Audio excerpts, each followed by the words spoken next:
Hello, Miss Pam here from UConn 4-H, and today we are going to be making a breeches buoy. And these particular things are very important for those people who live and work on the ocean, on islands in the ocean, next to big bodies of water, because sometimes it can be really unsafe if someone needs rescuing. The waters may be during a storm or something where the rescuers don't have a boat. They can't use a boat to get to the people they need to be rescued.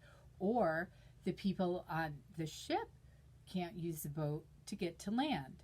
So a breeches buoy is something that's been around for a very long time and still used today to rescue people. We're going to be making a breeches buoy today. All you're going to need is a chopstick, a half of a straw, a rubber band, and some duct tape. So before we get started though, let's talk for a minute about energy and the energy in a rubber band. So there are two kinds of energy.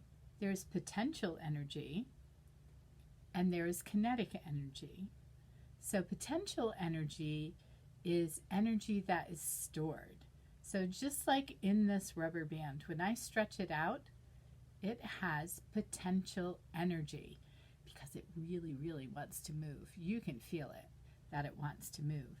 Kinetic energy is what happens when we let go of our rubber band and it goes flying through the air. If I let it go flying through the air here, I might not be able to find it. So what other kinds of energy can you think of? Things that have potential energy and things that have kinetic energy, which means moving. So you're right, my hands. As my hands are moving, I am using kinetic energy. So let's get started building our breeches buoy. The first thing we're going to need is a piece of duct tape.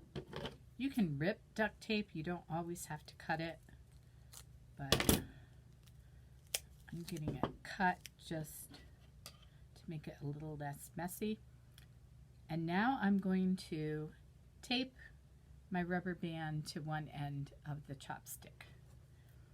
Duct tape just works a lot better. It's a bit stronger than Scotch tape or any other kind of tape. So that's why we're going to use it. Then we're going to thread our half straw onto the untaped end of the skewer. And I'm just going to cut the end of my straw off because it's a little broken. There we go. Now we're going to need another piece of duct tape.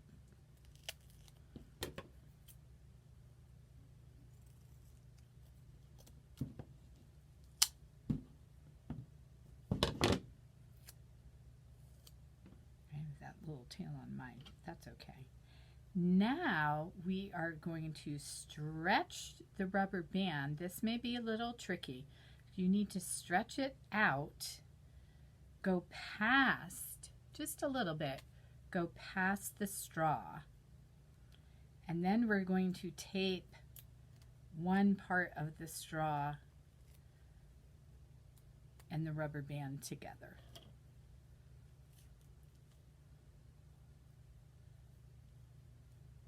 So you can see what we have here. Okay? That doesn't look like much, does it? But this is where that kinetic energy comes into play.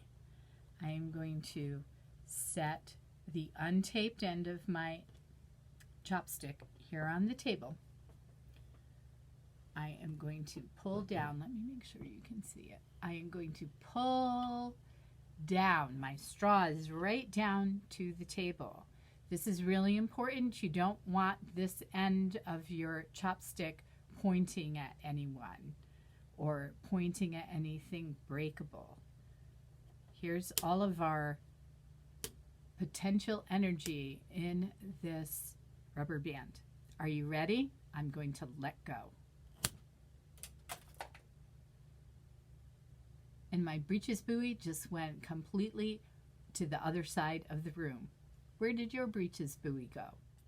One thing that you can do with your Breeches buoy is if it's going to rescue someone, what you would see if you look these up on the internet, you can see videos of these in actual use, is very often there's a rope that's tied to the end of your Breeches buoy. So that's something you can try, and that way when your Breeches buoy goes flying, for example, if you're on the island and you are sending your Breeches buoy to the mainland, you will have this piece of rope now that is over the water, and very often there'll be a basket of some sort on it that can help to move people. So you can take what you just made and turn it into a Breeches buoy that can save one of your fun animals that you might play with, or some other toy. You can create a basket. So I hope you enjoy this activity and have a fun time playing with your Breeches buoy. Bye.